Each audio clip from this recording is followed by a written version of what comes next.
Përshëndetje, ju njohim me shtypin e ditës për këtë të njëjtë datë 19 qershor. Gazeta Telegraf hapet me lajmin ish prokurori Karanja Ina Rama nuk bën detyrën dhe shkatërroi 21 janarin. Samiti tranzicioni energjetik, ministra Belinda Balluku diskutime për projekte strategjike dhe bashkëpunimin rajonal për linja nënujore dhe gazi. Rinumërimi i kutive 11 maj do të zgjas deri në korrik debati për raportin e OSBE-dir, kandidatët dhe si u vodhën votat mes partive. Mbeti të rrezikshme, prokuroria merr në pyetje Sokola i SHPK çfarë fshihet pas një kompanie që më parë përpunonte qumësht e Bakti.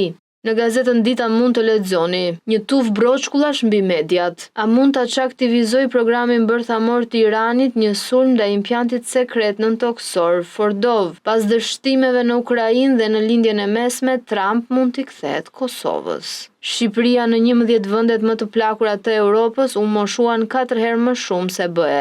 Përpara se të merrni ilaçet me recetë nga rubrika e shëndetit. Në gazetën Panorama mund të lexoni shpronësimet qytetarët që përfitojnë nga fondi 107 milion lek. Rinumërohen 80 kutit e para në Tiranë, si lëvizin shifrat për PS-n, opozitën dhe mundësinë. Opozita ankohet në Strasburg për 11 majin dhe Dumanin, KE e quan SPAK institucionin më të besueshëm në vend. Mesazh: Izraeli sulmon Teheranin, paralajmërimi i Iranit për akmarrjet. Çmimet në Shqipëri të shtrenjta po u ankohen atyre në BE. Në gazetën Panorama Sport mund të lexoni: Daja si Hajmali, Dinamo shtron kualifikimin. Intervistë ekskluzive me trajnerin kryeqytetas para Europës. Blut peshkojnë kundërshtar të lehtë në shortin e turit të dytë të Ligës së Konferencës. Tirana e shkëmbi ndajnë rrugët ja kandidatët e Stolit. Rinovon Bincuka, të kuqt janë rekordmenët. Vllaznia degdiset në Elbasan, bashkia tërhiqet nga koncerti. Egnatia furnizohet në Ballsh, por barazon në miqësore.